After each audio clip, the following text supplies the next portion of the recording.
الحمد لله رب العالمين، والصلاة والسلام على أشرف الأنبياء والمرسلين نبينا محمد وعلى آله وصحبه أجمعين. أما بعد، الرسول صلى الله عليه وسلم مبارك سیرت منگ بیانو او بدغ سیرت کی منگ د مکی دور خبره کوله. هغه وخت چې رسول صلی الله علیه وسلم په مکه کې تیر کړو، د دعوت څنګه شروع شو، بیا کوم مشکلاتو سره چې مسلمانان مخامخ شي د هغې تفصیلي تذکره من کړو د الله په توفیق سره، او بیا اخرنۍ خبره موږ دغه کوله چې ظالمانو کوشش کوو چې رسول صلی الله علیه وسلم پانسی کی، خو الله سبحانه وتعالی هغوی ناکامه کړو، او رب العالمین همیشه د خپلو پیغمبرانو د خپلو ملګرو حفاظت کوي. ځکه حدیث قدسی کې راځي، الله وی من عاد لی ولیا فقد آذنته بالحرب. څوک چې زما دوستان تنګوي نو الله وی زه د هغو سره اعلان جنگ کوم، یعنی زه د هغو سره جنگ بکوم. نو بیا غټ اولیاء الله هغه د الله سبحانه وتعالی د پیغمبران دي. بیا د پیغمبرانو سردار رسول صلی الله علیه وسلم، نو دی د اولیاء الله سردار دی، د الله د دوستانو سردار هغه رسول صلی الله علیه وسلم دی. د رسول صلی الله علیه وسلم ملګري چې هغه سره په هره سخته کې ولاړو، الله سبحانه وتعالی د هغوی م حفاظت کړی. او انشاءالله په دې درس کې به مخکې راشي چې څنګه الله سبحانه وتعالی د هغوی تربیت کړی په دې سختو کې. بیا د هغې نه بعد دا واقعه موږ بیانه کړه چې د شپږم کال د نبوت په شپږم کال باندې یو ناشنا کار دا وشو چې د رسول صلی الله علیه وسلم تره حمزه رضی الله مسلمان شو. دغه د اسلام واقعه موږ بیانه کړه، او الله سبحانه وتعالی د مسلمانان مضبوط کړو او د هغوی د زړونه خوشحاله کړو چې کله حمزه رضی الله توفیق ورکړو د اسلام د راوړو. نو سبحان الله په هغې پسې 3 ورځې بعد عمر بن خطاب رضی الله مسلمان شو. دا غټ انسانان الله سبحانه وتعالی د مسلمانانو ملګري کړو. دې سره مسلمانانو هغه حوصله ښه ډېره شو، او قریش سخت په سوچ او فکر کې شو. موږ خبره ذکر کړې وه چې قریش بیا یو بل سره په مجلسونو کې به دا خبرې کولې چې بهی خبره لاړه ختمه شو، ځکه چې دا غټ خلک د دوی ملګري شو. کله چې هغو ته پته ولګېده چې اوس خو خبره ډېره مخکې لاړه، نو هغوی یو کس خپل نماینده په رسول صلی الله علیه وسلم پسې ولېږو چې دی به د رسول صلی الله علیه وسلم سره خبرې اترې وکړي، نو که دا خبره ومني. او سبحان الله دا دلیل دی د هغو په عجزۍ باندې چې دا عجزه شوي دي د رسول صلی الله علیه وسلم دعوت مخې ته، هېڅ ورسره نشي کولی. نو دوی یو کس ولېږو، او دا واقعه ما ذکر کړې وه په هغه درس کې، په کوم درس کې چې موږ مثالونه بیانول په دې خبره باندې چې قریشو څنګه تکلیفونه رسول صلی الله علیه وسلم له ورکړي او څنګه خبرې به یې ورته کولې. په هغې کې موږ دا واقعه بیان کړې وه، خو بیا به یې مختصر بیان کړو. او ځای دا دی، یعنې دا واقعه راپېښه شوې په دې وخت کې ده. دا قریش را جمع شو، ورته پته ولګېده چې دا دوه د اسلام د غرونه حمزه او عمر رضی الله عنهما چې دوی مسلمانان شو، نو خبره ډېره مخې ته لاړه. نو دا قریش را جمع شو، کېناستو، یو بل سره خبرې اترې کولې. نو د عتبه بن ربیعه دا خبره شروع کړه. عتبه په دې قریشو کې ډېر یعنې غټ مقام والا سړی و، وکانه سیده، مشر سړی و. نو هغه دا خبره وکړه چې د قریشو سره ناست مشرانو سره، وی یا معشر قریش الا اقوم الى محمد صلی الله علیه وسلم. وی ای د قریش مشرانو، ای د قریش ټولګي، پانه سم په دې سړي پسې لاړ نه شم، رسول صلی الله علیه وسلم ځان له، او زه به د سره خبرې وکړم او څه خبرې به د ده مخې ته کېدم نو کېدی شي ومني زموږ دا خبره، نو موږ به ورله څه ورکو، دی بس د هغې په بدله کې دا کار خپل پرېږدي. هغو ته ابوالولید دا خو ډېره ښکلې خبره وکړه، ته ښه پوه سړی لاړ شه به د پسې قم الیه فکلمه خبره ورته وکړه.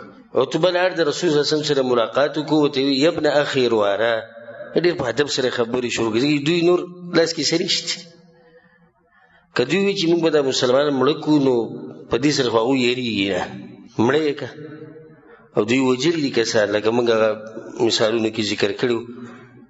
زنانه یې وجلې ده د عمار رضی الله عنه مور، او د یاسر څه ده؟ د یاسر ښځه ده. نو عمار رضی الله عنه خاندان د هغه پلار د هغه مور دا وجلی شي. نور صحابه کرامو ته ډېر تکلیفونه ملو شي، خو هغوی د دین نه دی پرېښودی. نو په دې سره مسلمانان نه یېرېږي که دوی ورته وایي چې موږ به مړه کړو، نو دا طریقه ورته مخې ته راغلی. زه ابوالولید به ورسره خبرې وکړي. ابوالولید لاړ رسول صلی الله علیه وسلم ته ویل واره تا ته پته ده چې زموږ په منځ کې ستا څومره اوچت مقام دی، موږ تا ته څومره په دروند نظر باندې ګورو، او د نسب په لحاظ سره هم ته ښه اوچت سړی، د قوم په لحاظ سره ته ښه اوچت انسان. وانک قد اتیت قومک بامر عظیم، او دې قوم ته دې ناشنا خبره راوړې ده. حق ته همیشه په هره زمانه کې باطل پرست ناشنا وي، نوي خبرې ورته وایي. لکه نن سبا چې څوک حق بیانوي قرآن حدیث، نو خلک وایي د نوي خبرې کې فرقت به جماعتهم وصفحت به احلامهم وعبت به الهتهم ودینهم. بیا خبره شروع کړه، ګوره موږ ته ګمراه یې، زموږ د بوتانو پسې ته بدې ردې وې. وکفرت به من مضى من آبائهم، او هغه پلار نیکه چې زموږ کم تېر شوي دي پخواني، هغه ټول ته کافران کړو. حالانکه ګوره رسول صلی الله علیه وسلم داسې نه دي ویلي چې هغه ټول جو کافران وو، داسې وو، دا خبرې نه دي کړي. خو دا د دې باطل پرستو طریقه ده چې ته ورسره خبره شروع کړي، دی وایي هغه پخواني کافران وه. سبحان الله دغه شان زموږ سره ډېره کېږي. موږ ورته حق بیانو، وي زموږ پلار نکاح یو هغه بس هسې تللي دي، تباه شوي دي. مونځونه دا زموږ د تېر شوي مونځونه یو نه دي شي، لکه تا ته خو چا دا خبره نه ده کړې. اوس چې کومه خبره روانه، که اوس چې کومه خبره روانه په هغې کې خبره کوه، پرېږده پلار نکاح. نه و پوهه، موږ به دعا غواړو چې الله ته یې وبخښي. اوس ته خو پوه شوې که نه، چې ته پوه شوې ستا نه به الله تپوس کوي چې تا ته خو دا خبره رسېدلې وه، زه پلار نیکه په غم کې پروت یم، او نه چا ویلي چې ستا پلار نیکه کافر دی، که ستا ډېر شوق کېږي د کفر فتوې پرې لګوي، جو لګوه پرې. او موږ خو الحمدلله داسې په چا باندې د کفر فتوې نه دي لګولې. او زموږ څه کار دی د هغو سره کوم چې په قبرونو کې پراته دي؟ تلک امة قد خلت لها ما کسبت ولکم ما کسبتم. الله دا یو امت ته تېر شوی دی، د هغوی سره به د هغوی د اعمالو حساب کتاب کېږي، ستاسو سره به ستاسو د اعمالو کېږي. خپل غم پکار دی. او الله ته مخامخ شوي دي، الله علیم دی چې د هغوی عقیده څنګه وه، آیا هغوی جاهلان وو که نه پوه وو، حق یې نه منو د جهالت تلاسه، که قصدن یې نه منو. د ټوله معامله چا سره ده؟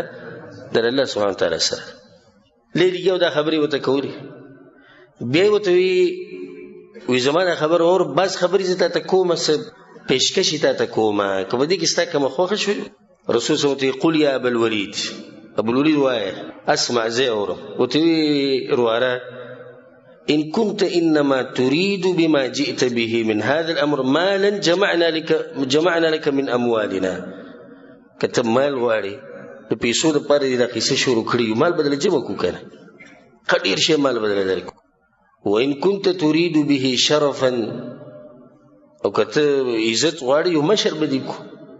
وان كنت تريد به ملكا ملكناك علينا، که ته به دې سره باچایي غواړې باچایي بدله درکړو.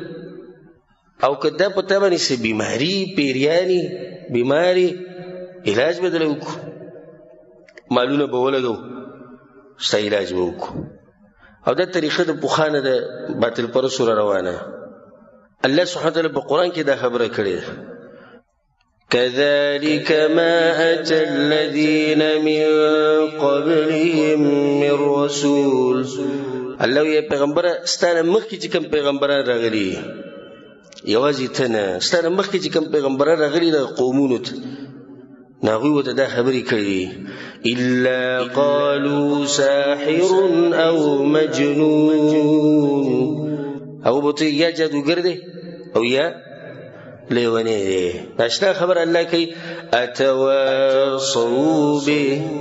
الله وی دې ښکاري لکه دوی چې یو بل ته وصیت کړي ټولو چې دا خبره به کوو. دې ټولو دغه طریقه ده. یعنی د موسی علیه السلام په مقابله کې چې کوم خلک هغه موسی علیه السلام ته داوي، عیسی علیه السلام ته ویلي، نوح علیه السلام ته وګوره، نوح علیه السلام او رسول په منځ کې څه فرق دی؟ هغه ته هم دا خبرې کړي دي. نو دا یو پخوانۍ طریقه روانه دي چې ګوز د رسول صلی الله علیه وسلم ته بیماری چې علاج دلته وکړو، حق پرسته او حق بیانولو ته دوی بیماری وي. بیا چې خبرې ختم کړې رسول صلی الله علیه وسلم ته وی قد فرغت یا ابوالولید، خبرې ختم شوه، فاسمع مني، بیا زما خبره واوره. هغه وی څه رسول صلی الله علیه وسلم شروع کړه او آیتونه تلاوت کړو دغه په مخ کې د سورۃ فصلت. دا واقعا مخ کې باندې کړی تاسو ته بیان هو ته اشاره کو. رسول صلی الله علیه وسلم د تلاوت کو هغه ته وګي خو بیا رسول صلی الله علیه وسلم په دې تلاوت کې دی آیت ته ورسېدو فإن أعرضوا فقل أنذرتكم صاعقة مثل صاعقة عاد وثمود. اے پیغمبر که دوی مخړې نه مني ستا دا خبره، ورته ووایه یروم تاسو له دې عذاب نه کوم عذاب چې په عادیانو او سمودیانو راغلی. عتبه پاسېدو د رسول صلی الله علیه وسلم په دې خوله باندې لاس کېښوي، بس که خپل ولی ته وګوره، الله ته وګوره، نور دا خبر به دې ځي ودرو. خو ته پته و دا واقع خو ته معلوم وي، نو ویرې چې د عذاب به راباندې راشي. بیا عتبه پاسېدو خپلو ملګرو پسې لاړ. ابو جهل وی نحلف بالله لقد جاءكم ابو الولید بغیر الوجه الذي ذهب به.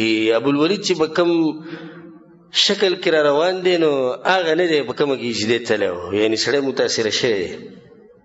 کېناستو سره هغه ورته ما وراءک یا ابوالولید. ابوالولید څه خبره وکړه؟ وی خبره دا ده په الله د قسم خورم داسې خبره مې واورېده چې نه شعر دی او نه د جادوګرانو خبرې دي نه د کوډګرو خبرې دي، خو لنډه خبره هغه دا ده چې زما دا خبره ومنئ وجعلوها بي، ذمواري ټول زما شو. دا سړی پرېږدئ او دی چې څه کوي بس ګوتې پکې نورې مه وهئ. ګوتې ولې مه وهئ؟ وایي ده داسې خبرې شروع کړي دي چې هغه خبرې موږ یې ویرولو. نو تاسو داسې کار وکړئ چې دی پرېږدئ، که بل چا مړ کو زموږ د ټولو دغه مقصد دی، که بل چا مړ کو نو زموږ د ټولو دغه مقصد دی. او که بالفرض دی کامیاب شو نو د دې عزت هغه زمونږ عزت دی، بس پرېږدئ. دا د دوی هغه کوشش او دا د قریش نماینده و چې تللی د رسول صلی الله علیه وسلم سره ملاقات وکړو، خو په هغې کې دوی څه شو؟ په هغې کې دوی ناکامه شو. د هغې نه بعد بیا د ابو طالب ذهن ته یو خبر راغله. ابو طالب د رسول صلی الله علیه وسلم تره. ابو طالب سوچ وکړو چې یو پیر دوی په ما پسې رالو، دویم پیر په ما پسې رالو، دمکیانې یې راکړې، ویې یرولو منګه. د هغې نه بعد بیا دوی رالو او دوی ماله د ولید ابن مغیره زوی راوستو، وي دا واله د خپل واره موږ له راکړه. بیا هغه ته دا پته مو ولګېده چې عقبه ابن ابي معیط کوشش کړی چې رسول صلی پانسي کړي. د دې خبرې نه هغه خبرو چې ابو جهل زما د واره په کاڼي باندې ویشتی یم دی، زخمي کړی یم دی او کوشش یې کړی دی چې دی مړ کړي. دا ټولې خبرې د هغه مخې ته وې. نو هغه وی چې دی داسې څه طریقه جوړول غواړي چې زما د واره دا د مشرکانو د دې ظلمونو او د دې زیاتي نه بچ شي. طریقه هغه دا جوړه کړه چې دغه یې راجمع کړو د بنو هاشم او بنو المطلب. د رسول صلی الله علیه وسلم په نسب کې چې برځي بنو عبد مناف راځي، بنو عبد مناف. د عبد مناف بیا دوه زامن دي، د هغوی نه بیا قومونه جوړ شوي دي، یو ته ویل کېږي بنو هاشم او بل دی بنو المطلب. نو ابو طالب داسې چل وکړو چې دا بنو المطلب او بنو هاشم دا دواړه یې راجمع کړو، د قبیلې د خاندانونه یې راجمع کړو. په دې کې که کافر دی که مسلمان دی هغه ټول یې راجمع کړو. هغو ته یې دا خبره وکړه چې خبره دا ده چې که دا کسان چېرته راولګېدو زما دا رواره یې مړ کړو یا بل څه تکلیف له ورکړو نو شرم زموږ د ټولو دی او موږ ټولو ته بیا خلک دا وایي طعنه به راکوي چې مړه تاسو ته ګوره کار ته ګوره د یو سړي حفاظت تاسو نشو کولی او دومره غټ خاندان ته ګوره بنو هاشم خو مشهور خاندان دی نو موږ ټول چې راجمع شو د یو سړي دفاع موږ نشو کولی دا زموږ دپاره داسې خبره ده چې عیب دی نو هغو ته یې څه وکړو کوو به دا چې ټول به په دې خبره باندې لوظ کوو چې موږ به د دې سړي دفاع کوو که موږ کې کافر دی که مسلمان دی که هر څوک دی نو هغه ټولو په دې خبره باندې اتفاق وکړو چې موږ به د رسول صلی الله علیه وسلم دفاع کوو سوای د ابو لهب نه چې ابو لهب وایي زه تاسو سره په دې کې شریک نه یم ابو لهب لاړ او د قریش سره ملګری شو کوم چې نور خلک دي د قریش نو دې ځای کې بنو هاشم او بنو المطلب دوی څه وکړو اتفاق وکړو او اتفاق په دې خبره باندې وشو چې د رسول صلی الله علیه وسلم دفاع وکړو او دغه حفاظت وکړو نو د دې سره رسول صلی الله علیه وسلم او صلاح ښه ډېره شوه او دعوت له ښه زور ورکړو او دا په هغو کې دا خبره وه بر زه دا خبره کوم چې په هغو کې دا خبره وه چې د خپل خاندان د خپل قوم دپاره به ښه تعصب کوو لکه دا سړی به ورته په ناحقه هم ښکارېدو خو د هغه ملګرتیا به یې کوله اوس ډېر په دې بنو هاشم کې داسې و چې هغوی د رسول صلی سره نه لګېده او نه د هغه خبره منله خو مرسته یې ورسره په دې کوله چې دا زموږ د خاندان سړی دی نو دا ټول راجمع شو دا ابو طالب راجمع کړو ابو طالب ډېر هوښیار سړی و نو ځکه هغه دا کسان راجمع کړو که سبا له څه کېږي نو موږ ټول به یو ځای نو دفاع به کولی شو د دې نه بعد یو غټه حادثه راله او هغې ته ویل کېږي په سیرت کې المقاطعة العامه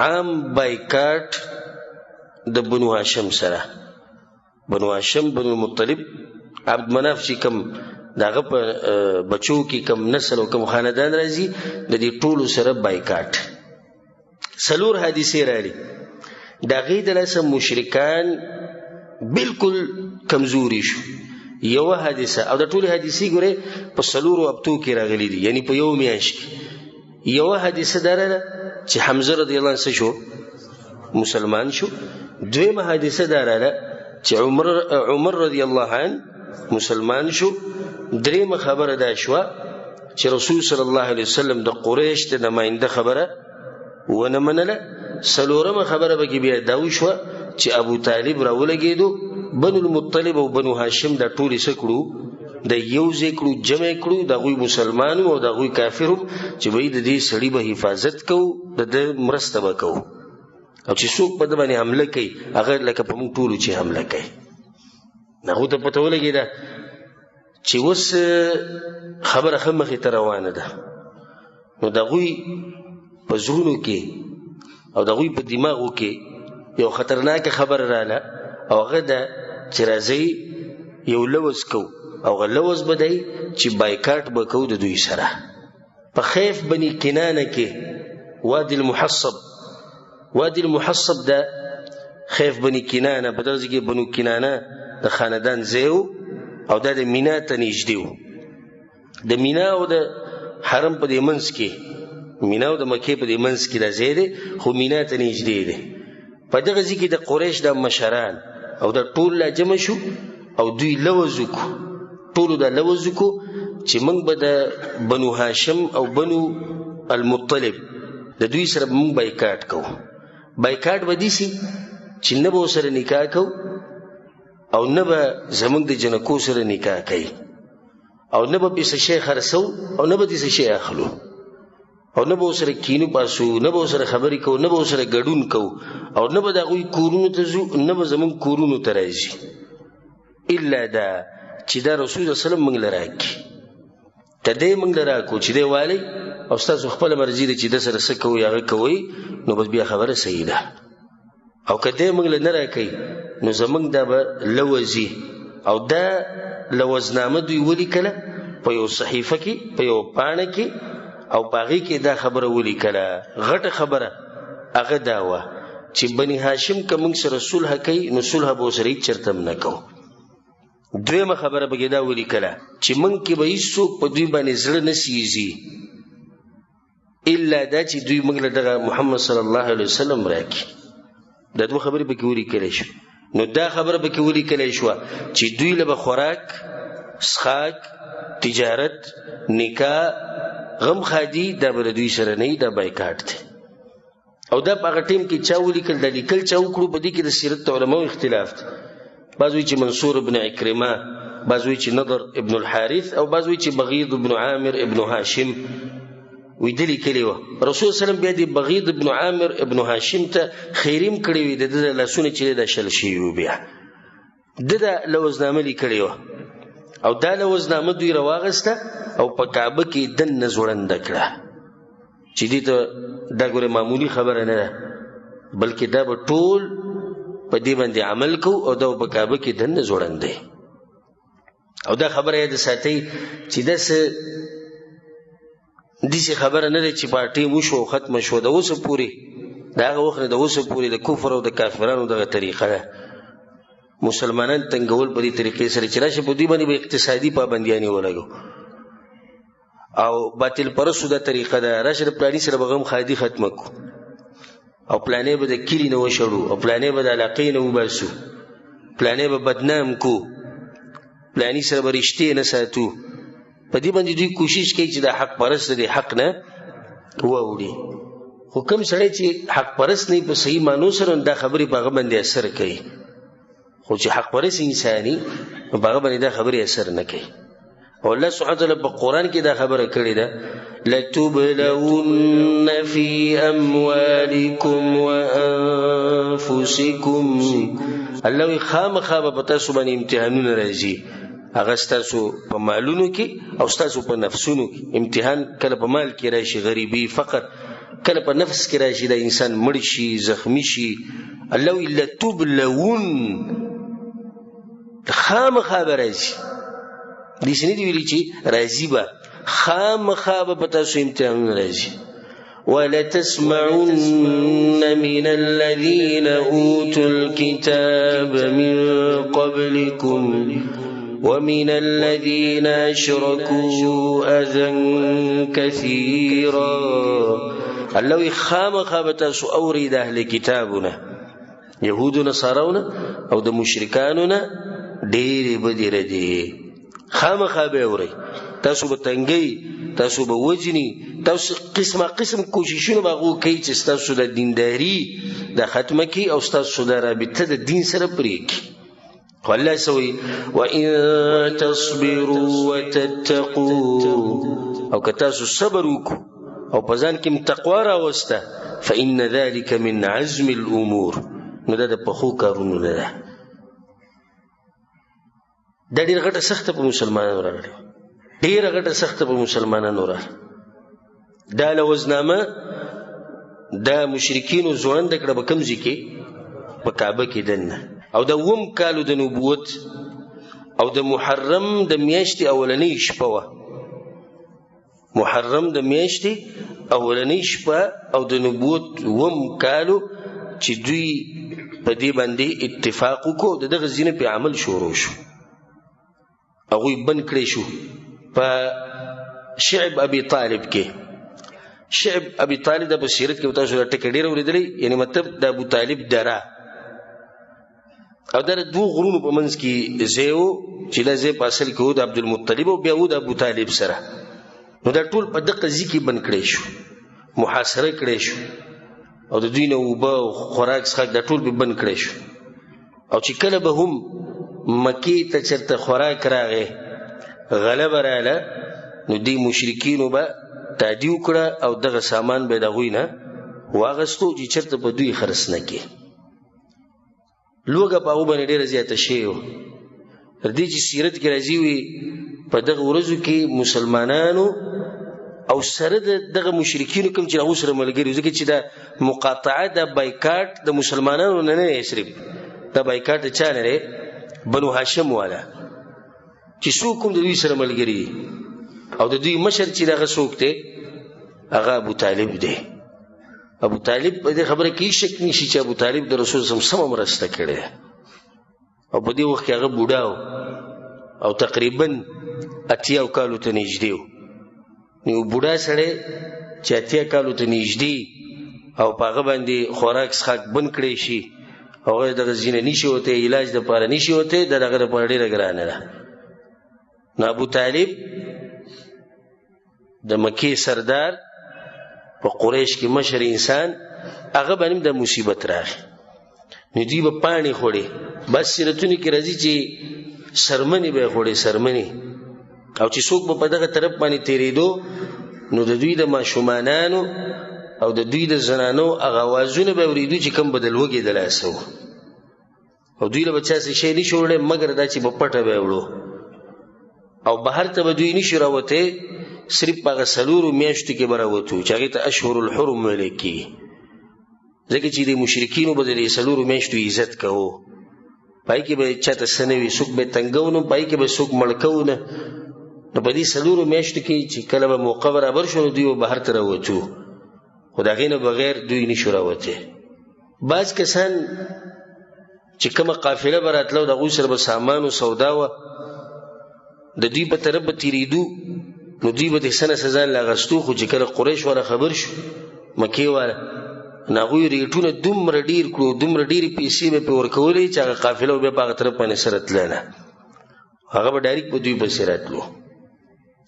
په دغه ورځو کې حکیم ابن حزام خپل ترور له غنم وړو او د ترور چې دغه خدیجه رضی الله عنها او د ساتي په دې حصار کې او په دې بایکاټ کې او د سخت چې کوم تیریږي نو په دې کې رسول صلی الله علیه وسلم په خپل هم دی او په دې کې دغه بیبي خدیجه رضی الله عنها دا سره مو دین د پر قرباني پکار ده دا خبره ز بار بار کومه دا وګوري رسول صلی الله علیه وسلم 3 کاله دا لوزنامه او دا بایکاټ د 3 کالو پوری چلیدلې 3 کاله دوی ته خوراک څخه د بنو اقتصادي پابندیاں په دوی لګېدلې خو خپل دین مسلمانانو نه پرې خو دي دي ته دین نو دي ته دینداری او یو زمونږ غدا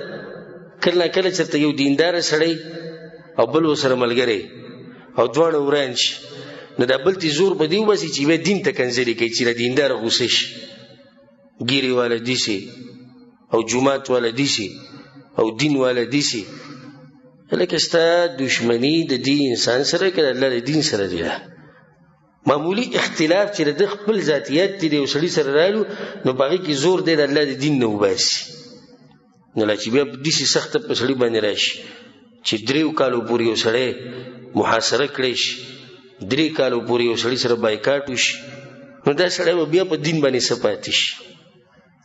الله سبحانه وتعالى زمونږ د ایمانونو حفاظت وکړي دا قیمتي شی دی موږ سره د ایمان او دا زمونږ رأس المال دا زمونږ د مال سر دی او چې دا ختم شو موږ ختم شو ځکه عمر بن خطاب رنوي موږ د دې قوم چې زمونږ نوم او نشان نو او د عزت چې ټول موږ ته ملو شي د لاسه دی د اسلام د لاسه نحن قوم اعزنا الله بالاسلام موږ دې قوم چې الله تعالی عزت را کړی د اسلام د لاسه او کله چې موږ عزت لټو په بل څه کې الله به موږ ذلیل کوي او کله چې موږ عمر بن خطاب کله موږ عزت لټو په دنیا کې په تجارتونو کې په خواهشاتو پوره کولو کې به موږ ذلیل کیو.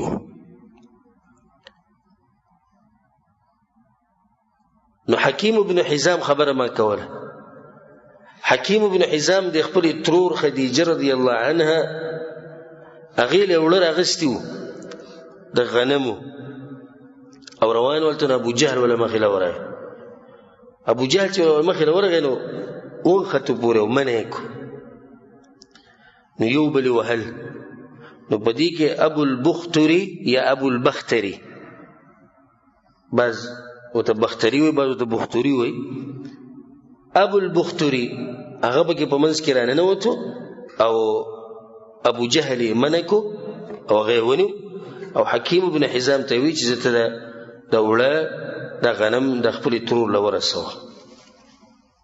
ابو طالب په دغه ورځو کې په ډیر سوچ کې یو خو د دې ټول قوم مشرتیا د په اوږه ده، بل اکثر داسې کېږي چې لکه زه اوس تا له مشوره درکړم چې دا کار داسې کوو او ته ما سره ملګری شي او په دې کار کې بیا مصیبت مخې ته راشي او څه سخته راشي نو دا خلک بیا دې ملامته کوي وایي ده ویلي وو. نو دا ټول را جمع کړي چا وو؟ دا ابوطالب را جمع کړي او بیا پرې دا سخته راله نو د ابوطالب په اوږو باندې ذمهواري هغه ښه ډېره شو.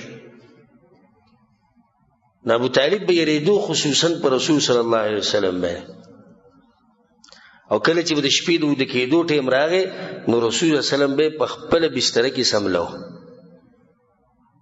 د دې دپاره که چې ته مشرکان حمله کوي، د نور مشرکان حمله کوي، نو په دې طلایي باندې او په دې ځای باندې هغوی ګزار نه کوي چې هغوی د ابوطالب ځای دی، نو ته دلته وده کېږه او خپلو بچو ته به یې دا وي یا رونو ته یا د ترونو زامنو ته چې تاسو د رسول الله وسلم په طلایي باندې وده کېږئ. نو که دوی ګزار کوي نو په هغې کې به یا زما زوی مري یا رواره او یا د تره زوی او یا رور، نو هغه څه خبره نه خو چې دا سړی بچ پاتې شي. رسول الله وسلم به د ابوطالب په طلایي کې وده کېدو یا به د ابوطالب د بچو په طلایانو کې وده کېدو، د دې لپاره چې د رسول الله وسلم حفاظت وشي او څوک ورته څه ونه وي. او سبحان الله په دې سختو حالاتو کې به رسول صلی الله علیه وسلم ګورې د حج په ورځو کې راوتو دعوت به یې کوو، غټه زړورتیا او غټ محنت او کوشش او قرباني د دین دپاره مثال نه میلاویږي په تاریخ کې د رسول الله وسلم په شان. ځکه په ټولو پیغمبرانو کې چې زیات تکلیف چاته ورکړی شوی دغه څوک دی؟ هغه زمونږ پیغمبر صلی الله علیه وسلم دی. بیا څوک دی؟ بیا موسی علیه السلام دی. دوی د تکلیفونو ډېر زیات میلاو شوي. رسول الله وسلم د دې دلاسه چې بایکاټ وشو دا به څه کېږي، دا خو موږ تباه و برباد شو، دا به نه، داسې وچونې نه دي کړي، خپل دعوت یې چلاو. او د نور مسلمانان چې کوم پکې دې زور و لږ طاقتور هغه به د رسول الله سره راوتو ګرځېدو به د حج په موسم کې. بیا دا لوزنامه ماته شوه 3 کاله بعد، دا 3 کاله چلېدلې ده. په کوم کال کې شروع شوې ده؟ 9 کال کې 3 کاله شو. نو کمې ته ورسېده؟ 10 کال ته ورسېدو. او مونږ چې ګورې دا سیرت شروع کړی مونږ یې ښه په ترتیب بیانوو. ګوره دا حادثې واقعي چې زه بیانوم دا زه په ترتیب بیانوم. دلته لوزنامه ولیکلی شوه د نبوت په 9 کال او د نبوت په 9 کال او 3 کاله دا بایکاټ چلېدلی دی، نو 10 کال د نبوت ته دا خبره ورسېده. دا لوزنامه څنګه ماته شوه؟ د دې ډېره ناشنا واقعه ده. او هغه داسې د محرم میاشت وه، د محرم او 10 کالو د نبوت چې دا لوزنامه ماته شوه. او په دې کې غټ کردار چې چا ادا کړی دی هغه د هشام ابن عمرو. او هشام ابن عمرو دی ګوره د بنو هاشم خاندان نم نه دی، دی د بنو عامر ابن لؤی خاندان نه دی، خو دی به د بنو هاشم پسې تو دغه شعب ته دغه درې ته اولته به د شپې پټ پټ خوراک وړو. او دا د ښه سړیتوب و. انسانیت دا موچت نعمت دی چې الله سبحانه وتعالی چاله ورکړي.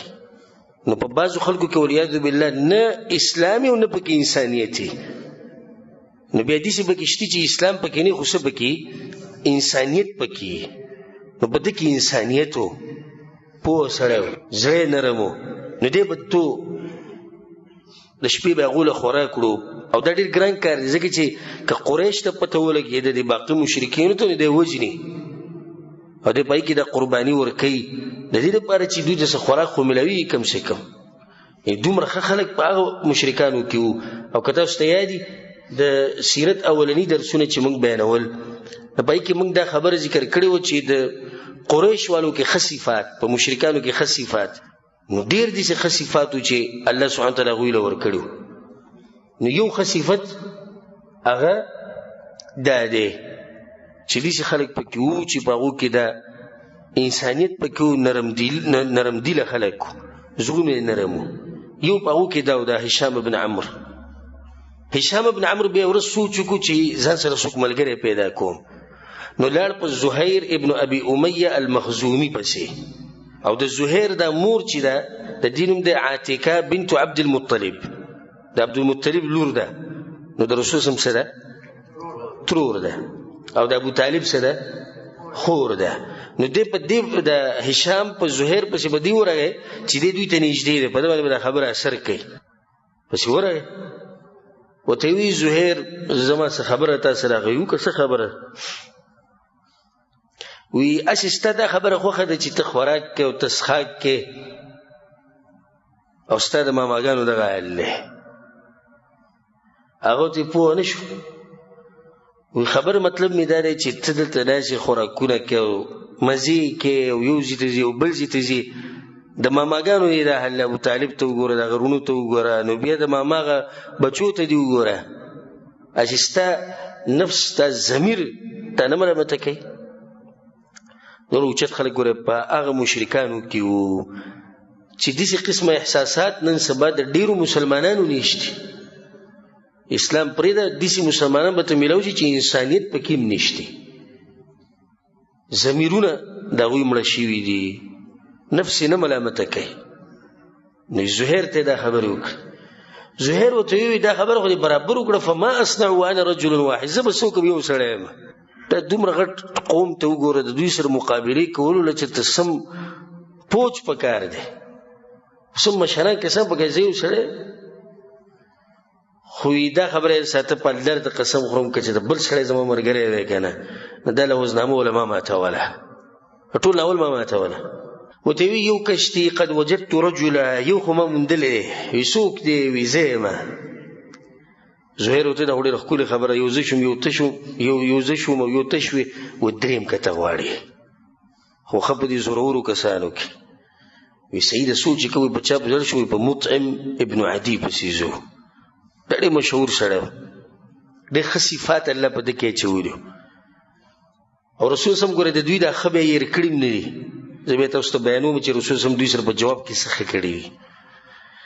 مطعم ابن عدي پسې ورغلو، کېناستو سره دا دواړه. ورته وی مطعمه ته خو مشر سړی هوښیار سړی، ته هم په دې ظلم کې ملګری شوی. هغه وایي چې نه ملګری کېږو نه څه کې، زه خو یو سړی یم، زه به د دوی خلاف څه وکړم؟ وی ګوره ستا هم خپل خپلوان شتي په بنو هاشم کې، په بنو مطلب کې ستا خپل خپلوان نشته. ستا په شان دروند سړی، ستا په شان هوښیار سړی په دې ظلم کې ملګرتیا کوي، نو موږ به د چا نه بیا ګیله وکړو؟ داسې هوښیار خلک وو، په دې طریقه باندې به یې خبره کوله چې هغه به غیرت به پکې را تازه کړو. هغو ته یې مطلب هم څه دی؟ مطلب دا دی چې دا خبره ختمول غواړي. وی انما انا رجل واحد، زه خو یو سړی یم، زه به څه وکړم؟ هغه ورته وی هشام ورته وجدت ثانیه، دویم شتي وی. وی دویم څوک ته؟ وی زه یم. هغه ورته دریم وګوره. وی دریم دا دی که نه؟ او دریم څوک دی؟ زهیر. نو هشام، زهیر، مطعم ابن عدي، دا مشران کسان او ښه پوهه کسان چې دی ملګري شو. نو بیا ورته د مطعم وی داسې کار په کار څلورم ملګری کوو چې دا خبره ښه زور ونیسي. وی صحیح ده، خو دا څلورم به څه وکړي؟ وی ابوالبختوري ته وایو، دا هم دې سړی دی چې غیرت پکې ډېر دی، نو که موږ ستې خوا ته ورشو نو دی به کېدای شي زموږ ملګری شي. ځئ چې ځو پسې. خبره شروع کړه. هشام وی ګوره ابوالبختوري ته مشر سړی، ښه پوه سړی، دا ظلم روان دی، ته به کې ملګری. هغه وی زړه مې نه کېږي، خو څه وکړو؟ نو یو سړی خو د دوی خلاف نه شي کولی، او ټول اتفاق کړی، زه یو سړی څنګه ووایم چې زه نه کړو؟ وی نه دا خبره ختموي، چې ختمو نو بیا دی به ځي کسان که ته غواړي. وی یو شتي، وی دویم هم شتي، وی دریم پکار دی. وی دریم دا مطعم دی که نه؟ ته یې څلورم شو. ځئ چې ځو. بختوري ورته ابوالبختوري ورته وایي چې خبره داسې ده چې یو پنځم کس بل که ته غواړي، اوس دا پنځه به موږ پوره یو. وی پنځم به څوک یې سوچ کوي؟ په زمعه ابن الاسود ابن المطلب ابن اسد، په زمعه پسې ځو. دا لاړو، زمعه سره کېناستو. هغه ته یې وایي چې ګوره په دغه کسانو کې زموږ خپلوان هم شتي چې د هغوی سره زموږ رشتې دي. ناغوتي وهل على هذا الامر الذي تدعوني اليه من احد؟ دا کم کار چې تاسو ماته وایي چې دا کو په دې څوک لکه اشتي څوک دا خبره کوي نه موږ څلور واړه یو کنه هشام زهير مطعم ابو البختري یا ابو البختري او زمع بن الاسود بي اتفاق کو چې دا کار به موږ کوو. ګوره دې کې دا فائدہ چې انسان پوخ عزم وکړي کنه نو دې هر څه کولی شي په هغې ته ضرورت ته صحیح ضرورت هغې ته د پوخ عزم او د ارادې دا اوس 15 کسان دي خو نوی کار به کوي. دې 15 واړو اتفاق وکړو چې کله سهار شو په کوم ځای کې چې به د قریش دا مشران کېناستو دوی مالته ورلو کېناستو نو زهیر ته وی چې ته به بیا راشي موږ څلور واړه به کېنو ته لږ ساعت بعد راشي. څلور واړه ناستو د قریش دا مشران هم ناستو ابو جهل هم ناستو. زهیر رانوتو یو ښکلي چوغه یو ښکلی لباس یې اغوستی مالداره سړی وي فطاف بالبیت 7 وچه کرې ولګوله طواف یې وکړو بیا یې چې کله راغی ودرېد دې خلکو ته ویي یا اهل مکه ای مکې والو هسې زه یو خبره کوم تاسو پکې سوچ وکئ هغو ته یې ووایه چې څه وی وی انأکل الطعام موږ به خوراک څښاک کوو ونلبس الثياب او جامې به اغوندو او د بنو هاشم دا حال دی نه د هغوی سره جامې شتي نه د هغوی سره خوراک څښاک شتي لا یباعون ولا یبتاع منهم نه هغوی څه خرڅولی شي نه ترې څوک څه اخلي. نو زما خو دا خبره ده چې په الله مې د قسم وي د هغه وخته پورې نه کښېنم چې څو پورې دا لوزنامه په دې کعبه کې چې کومه دنده لري چې دا موږ شلولي نه وي. دا خبره وکړه ابو جهل راپاڅېد وایي کذبت دروغجنه کېنوئ په الله مې د قسم وي ته خو له لاسه وړله چې زه سره چل کومه. نو دوی خو اتفاق کړو نو زمعه راپاڅېد نو دوی ته خو پته نه شي چې دا دوی اتفاق کړی. زهیر خبر زمعه راپاڅېد ابو جهل ته وی انت والله اکذب په الله مې د قسم وي د ټول نه غټ دروغجن ته ما رضینا کتابتها حیث کتبت په کوم وخت کې چې دا لوزنامه لیکلی کېده موږ په هغه ټایم کې هم په دې نه ورځي دا سره کولو کارونه یې تاسو چې کوم کړی. خبره ګرمه شو نو په دې کې ابو البختري راپاسې وي زما خبرې ته غوږ کېده وایي صدقه زما خبره صحیح ده دې به لغزم نه هم راځي. د کوم ځای تاسو دا خبرې ولیکي لا نرضى ما كتب فيها څه چې پکې لیکلی شوي دي نه پرې راځي او نه منو نه پرې عمل کوو. دا څو کسان راپاسېدو 3 دا خبره روانه وه. مطعم راپاسېد وی خبره واورئ شور مه کوه هغوی مطعمه ته څه او دا مطلب چې دی زموږ ملګری دی پکې ښه درنه خبره وکړي وی صدقتما تاسو ښه رښتیا خبرې کوئ. زمعه ته ووي ابو البختري ته ووي خبره ستاسو برابر ده نبرأ الى الله منها ومما كتب فيها موږ بیزاره یو الله ګواه کوو په دې خبره باندې چې موږ بیزاره یو د دې له وزنامې نه او په دې کې چې څه دي نه منو نه پرې عمل کوو. ښه حیران شو په دې کې هشام ابن عمرو راپاسېد ابو جهل ورته وایي ته څه وایې ته خبره وکړه وایي زه دغه وایم دوی چې کومه خبره وکړه خبره برابر ده. اوس 15 کسان ښه زورور کسان دي دوی سره خو دوی څه نشي کولی. ابو جهل چې کله دا حالات ولید ها ها بس زه پوه شوم زه ورسېدم په خبره او ډېر هوښیار سړی وګورئ او ځکه هغه ته په جاهلیت کې څه وي ابو الحکم. نو هذا امر قضي بليل دا خو تاسو کې د شپې ټول لاس وي اتفاق هم کړی دلته راغلي یو پاسې کار تاسو په مشورې سره او ښه په دغه کول اتفاق سره کوئ. زه پوه یم ستاسو په چلونو. ښه ابو طالب هم په دې ټیم کې ناست و. ښه ابو طالب راغلی دی د کعبې سره خوا کې وي او ګوډ سره ناست سوال په زړه کې دا راځي چې ابو طالب دلته څه کوي چې راغلی. جواب ابو طالب ته رسول صلی الله علیه وسلم ویلی و چې تره دوی که دا کعبې د دروازه کوله وکړه او دا لوزنامه یې راواغېستم دا لوزنامه د وینه خوړلې ده په دې کې صرف به د الله نوم پاتې نور دا ختمه شوې ده نو ته به هغوی ته دا خبره وکړې وایي صحیح ده.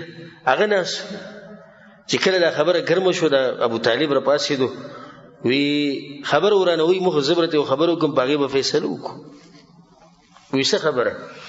وی خبره دا چې د کعبې د دروازې کولاو کوي که دا لوزنامه روغه پاتې وه نو تاسو به د خپل کار باندې بیا برقرار اوسئ او چې څه کوئ هغه کوئ، او که دا داسې وه لکه څنګه چې زه ویمه چې په دې کې به صرف د الله نوم پاتې نو بیا به تاسو داسې کوئ چې د خپل کار به پرېږدئ او موږ ته به لار خالي کوئ. او دا خو ډېره ښکلې خبره. او وی خندل وې بوډا ته ګورئ ته اوس وی نورې خبرې شروع کړې. تا ته ولې کوم ځای نه پته ولګېدې چې لوزنامه ختمه شوې ده؟ بس هغوی دا خبره پرېږدی او دروازه کوله وکړه.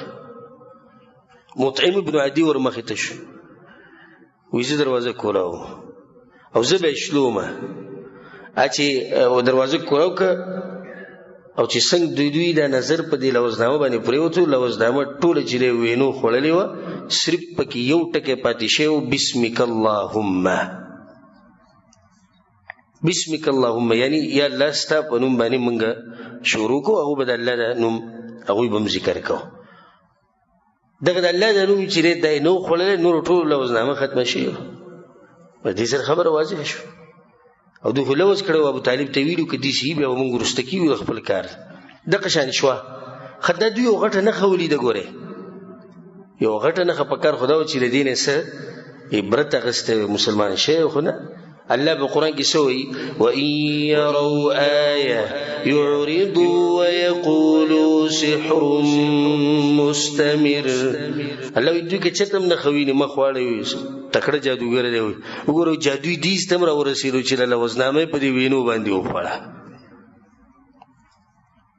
خو دا چې د خپلې خبرې نه څه شو شاته شو او هغه بایکاټ چې کوم دوی کړی هغه ختم شو. مسلمانان راووتو د شعب ابي طالب نه دغه درې نه کوم ځای کې چې هغوی محاصره کړی شوي د هغه ځای نه راووتو. د دې نه مخکې چې موږ دغه خبره ذکر کړو چې اخرنۍ جرګه چې کومه د ابو طالب خواته تللې وه هغوی سوي څه نه وي خو د هغې نه مخکې په دې بایکاټ کې کوم چې د مشرکینو د مسلمانانو سره کړی و په دې کې زموږ دپاره عبرت او درسونه. اولنی درس پکې دا دی په ظاهره کې خو دا داسې ده چې د مسلمانانو پکې نقصان دی خو سبحان الله مشرکین او کافران کوي یو څه او د هغې نتیجه راوځي بل څه. دوی خو دا وایي چې په دې بایکاټ سره به موږ مسلمانان کمزوري کړو خو په دې کې مسلمانانو ته یو فایده میلاو شو او هغه فایده دا میلاو شوه چې کله دوی بایکاټ وکړو د مسلمانانو نه نو دا خبره مشهوره شوه د دنیا ګوټ ګوټ ته ورسېده خصوصا عربو په منځ کې دا سخته مشهوره شو چې قریش چې دی نو څه کسانو سره بایکاټ کړی دی هغوی محاصره کړي دي نو بیا به هغوی تحقیق کوو نو تحقیق سره به هغوی اسلام ته ننوتو. الله په قرآن کې څه وایي وَيَمْكُرُونَ وَيَمْكُرُ اللَّهُ وَاللَّهُ خَيْرُ الْمَاكِرِينَ.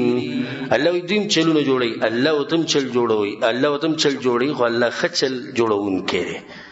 دوی خو دا مطلب چې راشه د مسلمانانو به دې سره موږ ختم کړو خو خبر نه دی چې تاسو چې کوم کار کوئ د دې سره تاسو د مسلمانانو ښه مشوروئ او د دې د لاسه خلک په هغوی باندې زړه سیزي. لکه چا چې به دا خبره واورېده په عربو کې چې قریش دا چل کړی د خو زیاتی کړی دی یاره داسې خو نه وه په کار. نو ګوره دوی اول په مسلمانانو باندې زړه نه سوځېدو خو دې واقعې نه بعد بیا په مسلمانانو باندې زړه سوځېدو چې دا کمزوري دي لږ خلک دي نو دوی ورسره ولې دا ظلم کوي.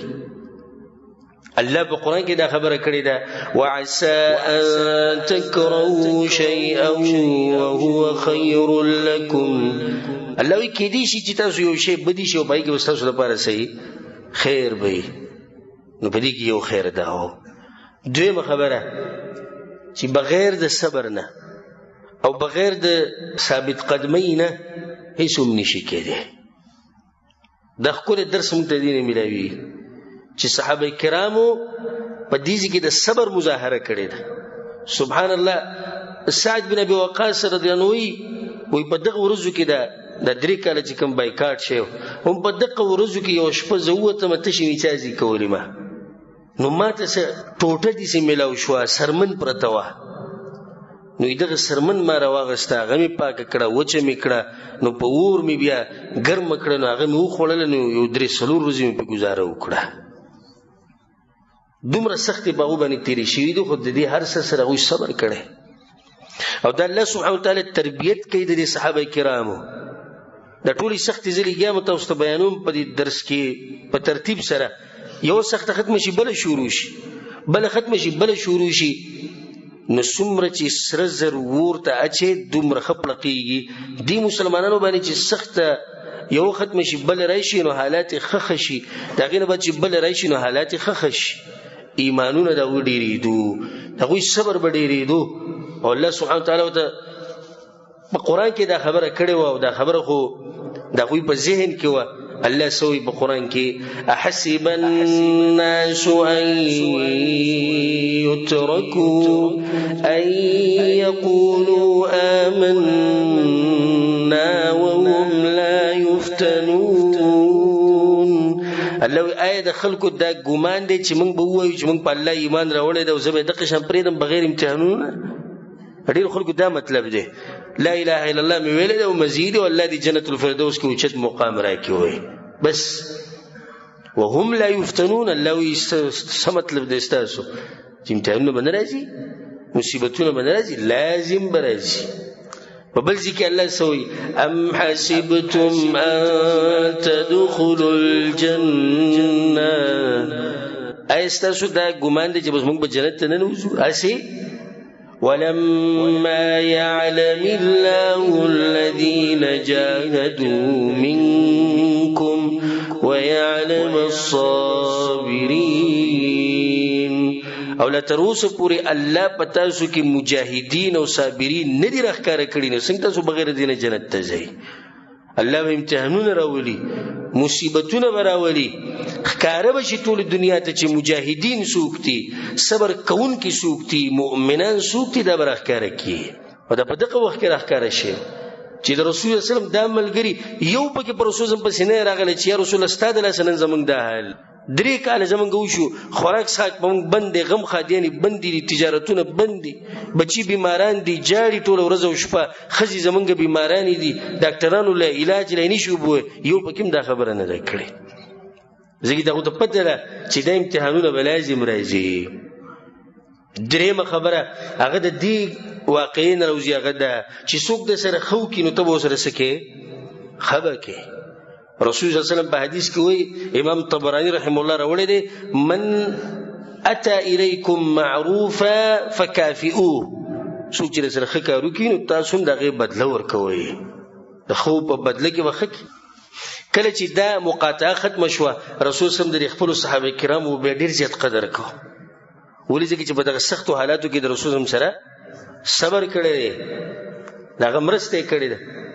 دغه تر ابو طالب الله اکبر متستوي کنه اتیا کال تقریبا په دغه وخت کې دغه عمر اتیا کال بوډا درې کال د قشند دوی سره ناس نو څنګه رسول سم د خپل تر داخه ير کړی وي ځکه حدیث کې درځي چې چا دې تاسو کو ما اغنیت عن عمك یا رسول الله دې خپل تر لدی سپایده ور کړی د ټولو مرسته دفاع کړي او رسول سوته ها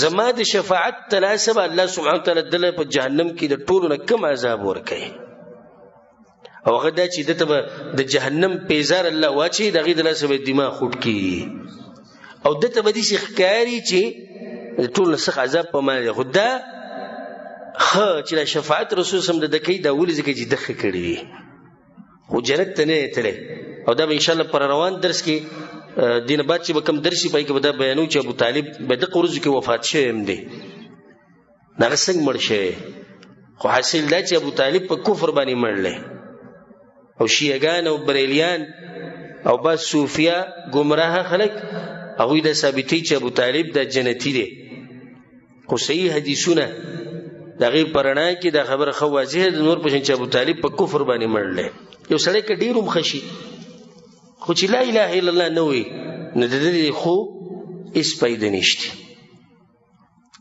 ها دا رسول الله ابو طالب له دغه د خو جواب ورکو هشام ابن عمرو متوستوي کین چې ټول نه غټ کردار چې چا دا کړی دغه څوک ته هشام ابن عمرو دا خبره شروع کړي دا د زهیر په سیلار نبی دوی مخ ته په نور دریو کسانو په سیلار دا هشام ابن عمرو مسلمان شیو ورسته الله سبحانه وتعالی له توفیق ورکړو.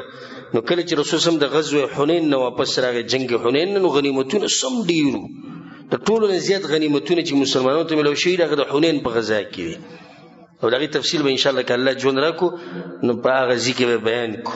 نو رسول صلی الله علیه وسلم د دغه غنیمتونو نه سل اوخان هشام بن عمرو له ورکړي، سل اوخان په یو ځای، ځکه چې دم د مسلمانانو سره ښه کړي په یو وخت کې. بیا د هغې نه بعد راشه ابوالبختري دم په دغه ټیم کې د مسلمانانو باندې زړه سېزلو.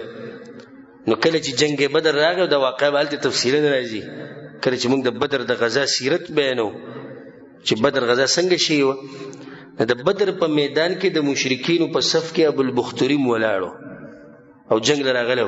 نو د جنگ شروع کېدو نه مخکې رسول صلی الله علیه وسلم صحابه کرامو ته وی ابوالبختري باندې څوک حمله مه کوئ، د پرېږدي چې ته په یو وخت کې موږ سره ډېر ښه کړي وو. نو دا د خوب په بدله کې ښه کول دي. مطعم بن عدي هغه مړ شوی.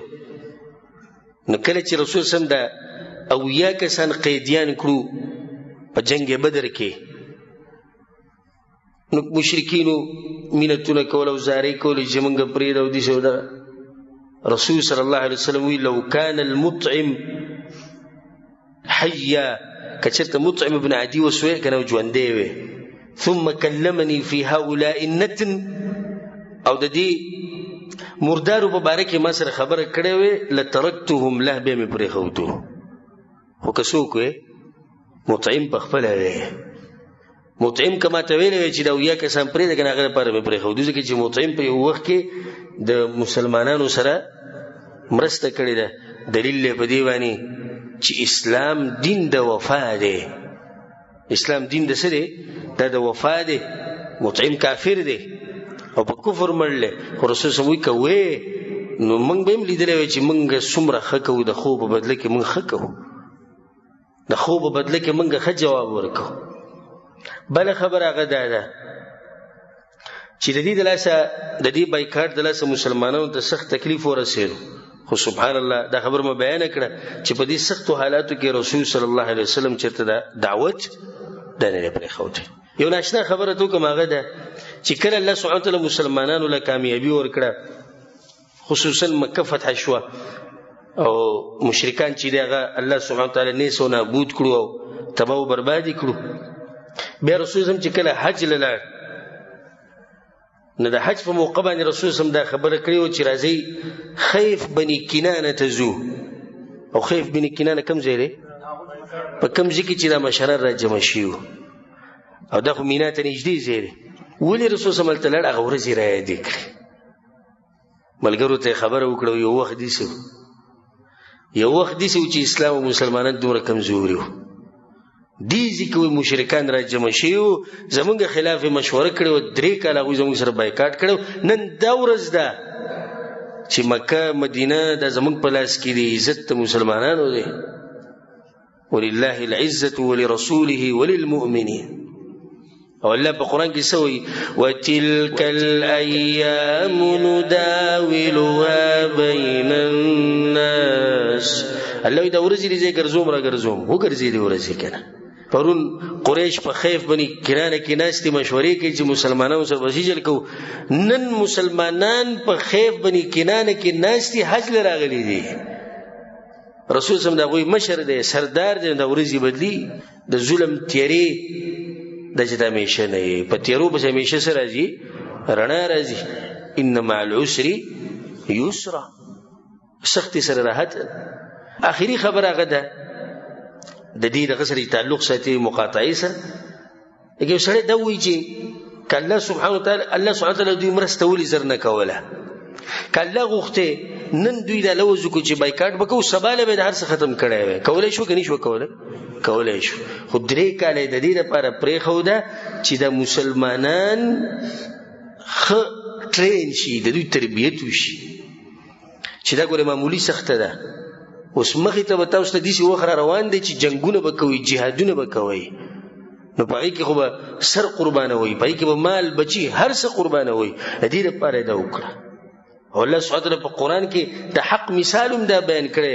وایي د حق مثال داسې دی: انزل من السماء ماء، لکه د اسمان نه چې اوبه راوري د دې سره چینی کویان دا هر څه چې دی نو دې کې اوبه راښکاره شي د دې اوبو د لاسه کمې اوبه چې د اسمان نه راشي دا برکتي اوبه دي بیا الله سبحانه وتعالی مخکې خبره کړې ده فاما الزبد فيذهب جفاء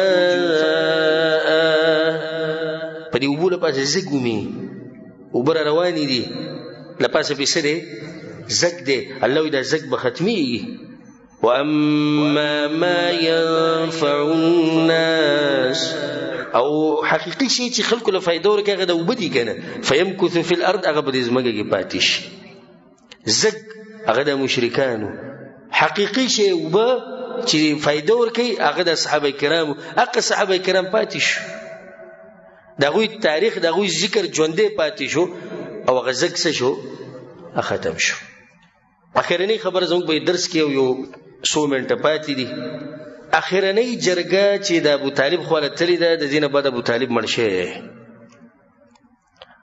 اخرنۍ جرګه بله تللې ده د څو جرګې دي موږ چې د سیرت بیانو څو شوې د دې سره څو شوې څلورمه جرګه ده په اولنۍ جرګه کې دوی ورلو ابو طالب ورته خبره خوا دې خوا کړه دوی واپس کړو په دویمه جرګه کې ورلو ابو طالب له دمکیانې مور کړې هغه رسول سم ته وی کته گزاره نو هغه ته د خبره وکړه نور له په یو لاس کې راکې سپومې په بل لاس کې راکې بیا هم د دعوت نه پرېږده بیا ورته هغه ویل صحیح ده موږ دې ملګري یو دریم پر بیا رالو اوسې چلي وکړو ولید ابن مغیره زوی راوستو وی دی واله خبر واره راکړه او دی صحیح دا څلورمه جرګه ده او دغه په ژوند کې اخرنۍ جرګه ده ابو طالب خواله دوی ورلو ولې ابو طالب خواله لاړو کله چې مسلمانان راووتو او د دوی دغه هغه بایکاټ او غرس ختم شو خو بیا هم د دې مطلب دا نه دی چې مشرکینو لاس راخ کو د مسلمانان بنه تنګي نه تنګي به خو بایکاټ ختم شو ویزي چې زو په ابو طالب پس ولې وجه وې ده چې ابو طالب د اتیا کالونه بره شوی دی او په دغه وخت کې د ابو طالب عمر چې د بایکاټ ختمېدو اتیا کال نه بره او د جوړونه او وډوکی د بالکل ختم شي خصوصا ډیر اثر په 3 کالو د بایکاټ کړو او ملای ټیټه شي او ډیر سخت کمزوري شي نو دی مشرانو د اتفاق کو د رسول سم دي دشمنانو چې دې شری سره وس خبره په کار ځکه چې مرګ نږدې دی او که سباله دې مړ شو او بیا منګ دې رسول سم ته تکلیف ورکو نو خلک برا پوری خان دی وي بچسو پوری ترور دی ته سلی شوې نه دور بوزدل دی اوس پوری ونخاتو راشي اوس سره خبرو کو سکار روان شي دی بسور چې بسورلو دغه سره خبره شروع وکړه او دا مشران عتبه بن ربيعه بدر ور شیبه بن ربيعه ابو جهل امیه بن خلف ابو سفیان بکیمو او دالته کېناست تقریبا 15 کسان په اخرنۍ جرګه کې ورغلي 15 کسان خبره شروع کړه وته ابو طالب تا ته خپته رچ تعالی الله څومره اوچت مقام درکړه او موږ ستا څومره قدر کوو هغه ته پته او دام ته واضح ده چې عمر دې په اخرنۍ درجه کې د عمر نږدې دی نو ته دې کارو کا چې اخرنۍ ورځي د دې ورانه د لاس اوچت کو دې موږ ته پرېدا ځکه چې به هیڅ پته نه لګي ابو طالب وی سید زما غرواره راولې رسول صلی الله علیه وسلم به رسول صلی الله علیه وسلم ورواره دسته د قوم مشران بیا راغلي قد اجتمعوا لك تا به راغلي سبت تعالی درکې نو سبت دوی لورکې لکه خبره تر بس کوي جوړه کوي رسول صلی الله علیه وسلم دې ټول ته وی کزه تاسو ته خبره دي چې وخیامه ملکتم بها العرب ودانت لكم بها العجم دې خبر بل در کوم چې د عربو بچای به تاسو سره عجم بم تاسو ته سرکوزي هغه به تاسو سره طاقت لاندې نه ابو جهل لپاسه وته وی وکړه دا خبره وکړه و ابيك استاد پلار په سر مغ قسم خورو چې به زمونږ نه څه غواړي غدر درکه خدا خبره ته وخه چې د عربو بچای به زمونږ په لاس کې او عجم بم زمونږ نه موږ د طاقت او د بچای لاندې وي وتوي تقولون لا اله الا الله وتخلعون ما تعبدون من دونه لا اله الا الله وي او د الله نه لوجه چا بندگی کوي دا پرې دی هغه د لاسونه چې وپړقول د ډېر دغه نه خاوي دا خبره وه الله سبحانه وتعالی د دې حالاتو تذکره په قرآن کې کړې ده په سورة صاد کې الله سوی چې کله دوی ته دا خبره وشوه او رسول الله صلی الله علیه وسلم دوی چې لا اله الا الله وایي نو پاسېدو 15 کسانو او دا خبره په تلو تلو کې وکړه اجعل الآلهة إلها واحدا خلک د ټول معبودان چې زمون کم دي دا پریدو صرف د یو الله بندگی وکړو ګوره د لا اله الا الله په مطلب ګوره دوی پوهېدو ښه یعنی دوی ته پته دی چې د لا اله الا الله مطلب دی چې د بوتانو د هر څه به پرېږدي او د نن سبا ډېر نام نهاد مسلمانان هغوی ته لا اله الا الله پته نشته ان هذا لشيء عجاب عجیبه خبرې کوي ابو طالب ته وی ستا روانه نور څه شروع کړي بیا الله وی وانطلق الملأ منهم دغه ټولګي چې کوم ورغلو د 15 کسانو د جرګه الله وی دا واپس شو او په یتلو کې سوي انمشو زي جزو واصبروا على الهتكم خپل دین ګره مضبوط راونی سي ان هذا لشيء يراد دا خو دې خبرې دي چې دې زمونږ نه غواړي یعنی دې پوره پلان جوړ کړی چې موږ زمونږ د دین نه واړی لکه نن سبا چې حق پرستو ته وي دوی راوتی دي لپاره چې موږ د خپل مذهب نه واړی بيدا بكي موي دا دوی ډېر ناشنا خبره وه ما سمعنا بهذا في الملة الآخرة دا خبرې خو موږ چې د پخوانیو نه دي اورېدلې نوې خبرې شروع کړې او د دې سره دوی واپس لاړو دا سویمه جرګه شو څلورمه جرګه او په هغې کوم دوی ناکامه شو رسول صلی الله علیه وسلم دوی په دې خبره باندې راضي نه کو د دې سره چې زمونږ د درس اختتام ته ورسېدو ان شاء الله پر روان درس کې به دا بیانو چې دا ډېر د سختو کال پر رسول صلی باندې راغی ابو طالب وفات شو او بیا څوک وفات شو خدیجه رضی الله عنها بیا رسول صلی د سوده سره واده وکړو سوده د رسول صلی دویمه بیوی چې سره واده کې هغې سره واده وکړو بیا رسول صلی لاړ طائف ته اول ته دعوت شروع کو دا ټولې خبرې به ان شاء الله پر روان درسونو کې کوو الله سبحانه وتعالی دې موږ له توفیق راکړي قرآن او حدیث باندې عمل کولو او الله سبحانه وتعالی موږ له توفیق راکړي چې د رسول صلی په نقش قدم روان شو او څنګه چې په دې مبارک جمعات کې الله سبحانه وتعالی موږ یو ځای کړي وو دغه شان د الله سبحانه وتعالی موږ د خپل خوږ پیغمبر صلی الله علیه وسلم سره په جنت الفردوس کې یو ځای کړي او الله سبحانه وتعالی موږ ته د رسول صلی شفاعت نصیب کړي او الله سبحانه وتعالی موږ ته د رسول صلی الله علیه وسلم د حوض کوثر نه وبه نصیب کړي هذا والله اعلم وصلى الله وسلم على نبينا محمد وعلى آله وصحبه أجمعين.